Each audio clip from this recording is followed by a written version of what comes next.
नमस्कार, मैं अरुण कुमार पांडे बोल रहा हूँ। आप द न्यूज़वर्ड्स देख रहे हैं।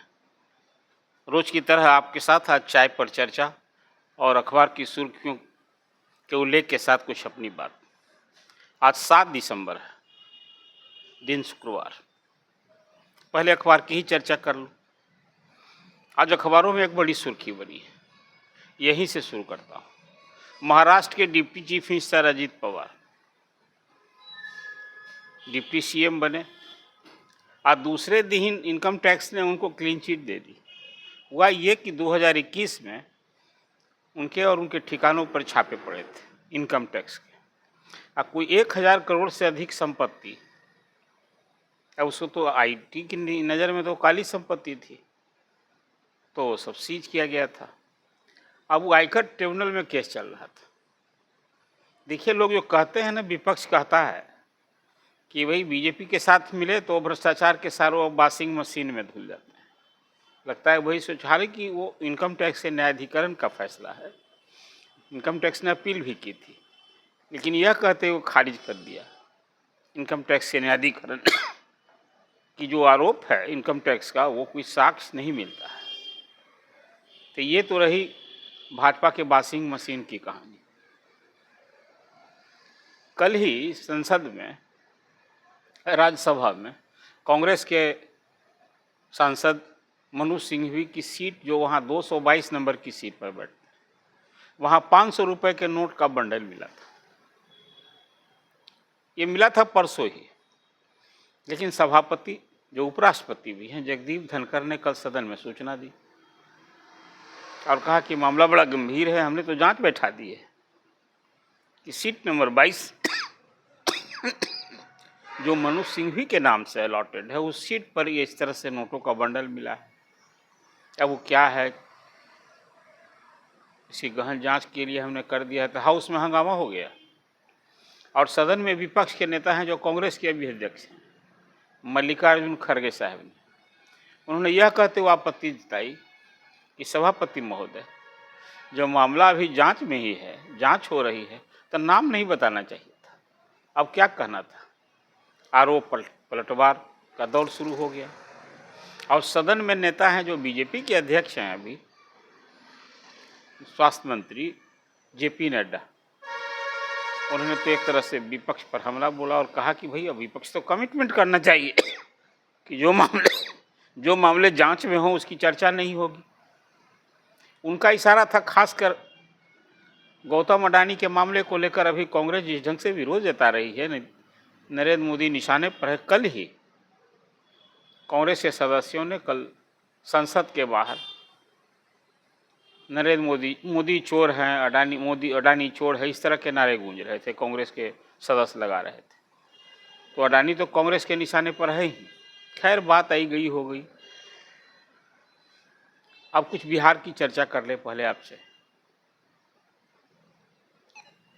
कल पटना में बीपीएससी के जो 17वीं संयुक्त परीक्षा हो रही है, उसके अभ्यर्थियों ने भारी हंगामा किया। अभी 13 दिसंबर से रिटन टेस्ट होने जा रहा है और बीपीएससी अभ्यर्थियों का ये विरोध था कि भाई, आप नॉर्मलाइजेशन से मार्किंग मत कीजिए।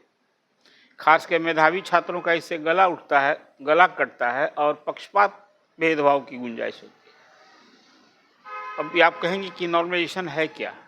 देखिए, कोई परीक्षा होती है, खासकर वैसी परीक्षा जिसमें अभ्यर्थियों की संख्या अधिक होती है, तो जो परीक्षा लेने वाली एजेंसी है, वो कोई 2 सत्र में या कई दिन परीक्षा लेती है और क्वेश्चन के सेट अलग अलग होते हैं, तो उसमें जो अधिक अंक वाला होता है ना, उसको हानि होती है। इसलिए कि नॉर्मलाइजेशन में एक बीच का अंक, एवरेज अंक के हिसाब से मार्किंग होती है। मेरा भी दृढ़ मत है कि मेधावी छात्रों के लिए तो सचमुच में गेले की फांस है। मेधा पर कोई प्रतियोगिता परीक्षा में अंक लाए और जिसको कम अंक लाए उसको एवरेज के लिए उसके अंक घटा दिए जाएं, कहाँ का न्याय है। इस तरह की परीक्षा लेनी हो तो परीक्षा एजेंसियों को एक साथ परीक्षा लेनी चाहिए, एक तरह का क्वेश्चन सेट करना चाहिए। यदि क्वेश्चन लीक होता है, ये तो परीक्षा एजेंसियों की विफलता का परिणाम। तो कल इसको लेकर भारी हंगामा और अंतर बीपीएससी के चेयरमैन परमार साहब ने कहा कि नहीं, अब ये जो 17वीं परीक्षा हो रही है, इसमें कोई नॉर्मलाइजेशन की बात नहीं होगी। हम लोग 71 वाले में ये बात सोच रहे हैं। अब खैर 71 की बात तो 71 की परीक्षा होगी तब होगी, लेकिन कल बीपीएससी के अभ्यर्थियों का विरोध रंग लाया और बीपीएससी एक तरह से कहिए कि जो आइडिया था, विचार था, उसको त्याग दिया। अब इसमें खान सर और जो कुछ कोचिंग चलाने वाले जो नामचीन लोग हैं, कल वो भी हिरासत में लिए गए थे। अभ्यर्थियों के साथ वो भी सड़क पर थे। कल पुलिस ने लाठियां भी चटकाई, लेकिन खैर लाठी कहने के बाद भी बीपीएससी अभ्यर्थियों को सफलता मिली है। तो ये की बात है कि अब 17वीं बीपीएससी पीटी में नॉर्मलाइजेशन लागू नहीं होगी। कुछ और खबर सुर्खियों की है, वो भी आपके लिए जान लेना जरूरी है।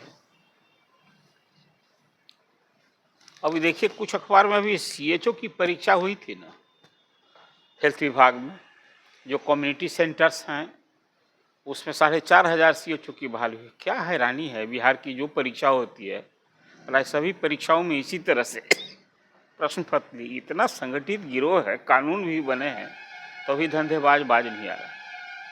ये भी तो कहीं ना कहीं सरकार की विफलता ही मानी जाएगी कि आप कोई परीक्षा लेते हैं, मेधावी छात्रा कितनी मेहनत करते हैं, एक परीक्षा के लिए 1-2 साल कड़ी तैयारी होती है, और परीक्षा देने के बाद वो लीक होने के कारण रद्द हो जाए तो आप समझिए क्या गुजरता है, खासकर वो गरीब और मेधावी छात्रों के परिवारों को। तो ये सचमुच सख्ती से रोका जाना चाहिए।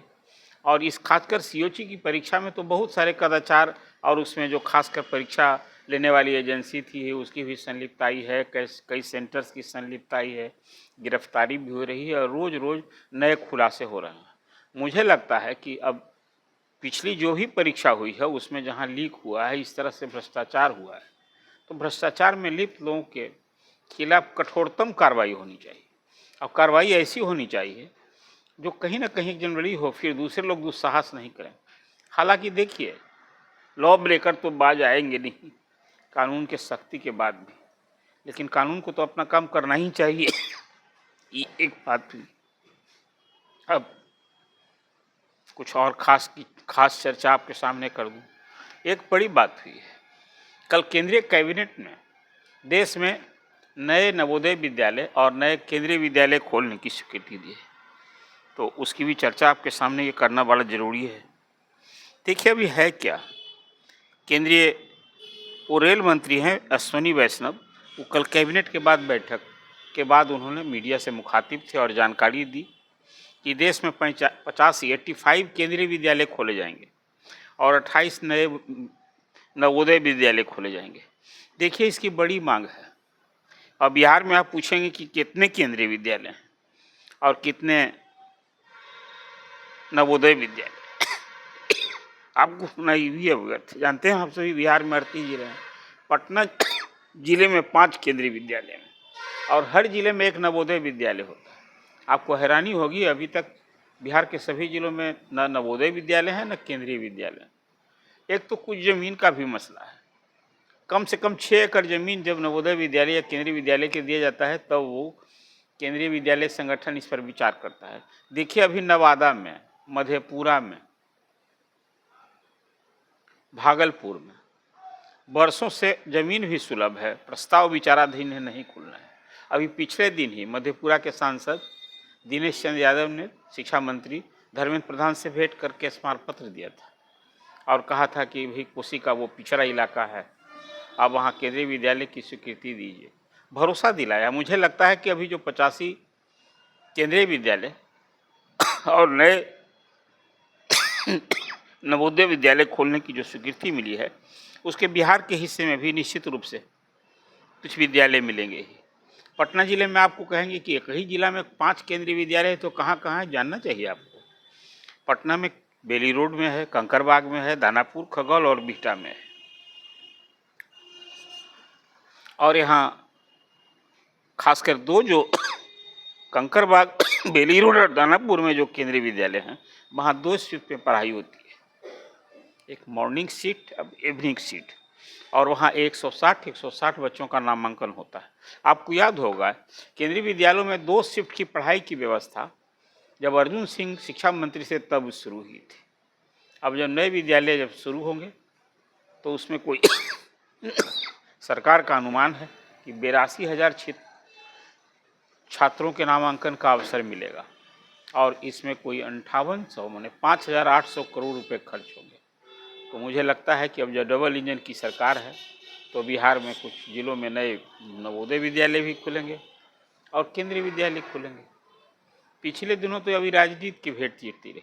मुझे याद है जब उपेंद्र कुशवाहा शिक्षा राज्य मंत्री थे केंद्र में, तो इसके लिए जंग करते रहे एक तरह से। उस समय तो नीतीश जी के खिलाफ थे वो। आप बिहार में शिक्षा की बदहाली दुर्दशा के लिए अभियान ही चला रहे थे, तो उनका पूरा श्रम जो है ना वो लड़ते बीत गया। कोई उपलब्धि जिसको आप कहेंगे, कोई एक विद्यालय नहीं खुला। लेकिन खैर, अब डबल इंजन की सरकार के रहते मुझे उम्मीद है कि बिहार में कुछ नए केंद्रीय विद्यालय जिन जिलों में नहीं है, और कहा भी है रेल मंत्री ने अश्विनी वैष्णव में कि जिन जिलों में केंद्रीय विद्यालय नवोदय विद्यालय नहीं है वहीं खोले जाएंगे। तो हमें उम्मीद है कि वर्ष 2025 में बिहार में कुछ और जिले जो बाकी हैं वहाँ केंद्रीय विद्यालय निश्चित रूप से खोलेंगे। ये एक चर्चा रही, कुछ और खास चर्चा। अब तो अभी पैक्स का चुनाव हो रहा है। 6,500 पैक्स हैं, खासकर ग्रामीण क्षेत्रों के पैक्स के चुनाव हो रहे हैं।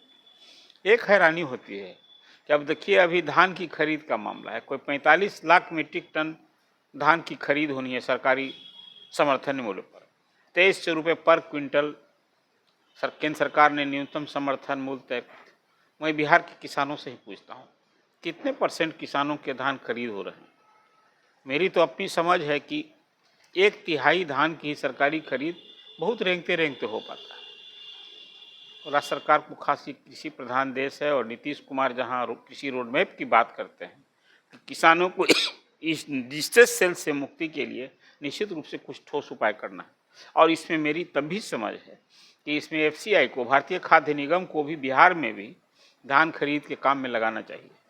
तभी किसानों की जो उपज है, जो एक परिकल्पना है कि उनकी आय दूनी होगी, तभी दूनी होगी। यहाँ तो ये बेमानी साबित हो रहा है। आय दूनी होगी कहाँ से? जो लागत मूल्य है वो कहाँ मिल रहा है? सब इसीलिए तो मैंने कहा आपको डिस्ट्रेस से में बेचना पड़ता है। और कई जिलों में अभी 1900-2000 रुपये, मतलब जो समर्थन मूल्य है उससे 300 रुपये कम मूल्य पर बहुत जगह धान की खरीद बिक्री हो रही है। तो ये कैसे रुकेगा? ये हमेशा एक सवाल बने रहेगा। बिहार में पैक्सों की हालत आपसे छिपी नहीं। कई पैक्स तो मैंने सैकड़ों की संख्या में पैक्स डिफॉल्टर हैं और शहरी क्षेत्र बहुत सारे पैक्स डिफंक्ट हैं। तो एक बार समेकित रूप से अब केंद्रीय गृह मंत्री अमित शाह ही सहकारिता मंत्री हैं, तो बिहार के संदर्भ में निश्चित रूप से कोई एक पारदर्शी और ईमानदारी से सहकारी संस्थाओं को मजबूत करने का उपाय होना चाहिए। अभी तो शीर्ष संस्था बिस्कोमान भी भंग है, प्रशासक के अधीन है। अब चलिए, वहाँ तो राजनीति की भेंट चढ़ गई। राजद के कोषाध्यक्ष जो MLC थे वो सरकार से ही लड़ते रहे। खैर वो अलग विषय है, लेकिन अब वहाँ बिस्कोमान का भी चुनाव होना चाहिए, ये भी एक मांग है। तो बिहार के संदर्भ में मैंने ये कुछ खास चर्चा की अखबार की सुर्खियों पर। आपको ये चर्चा कैसी लगी? आप अपना कमेंट जरूर कीजिए और द न्यू वर्स को सब्सक्राइब कीजिए। धन्यवाद। फिर अगले दिन नई चर्चा और अखबार की सुर्खियों के साथ फिर आपसे भेंट हो।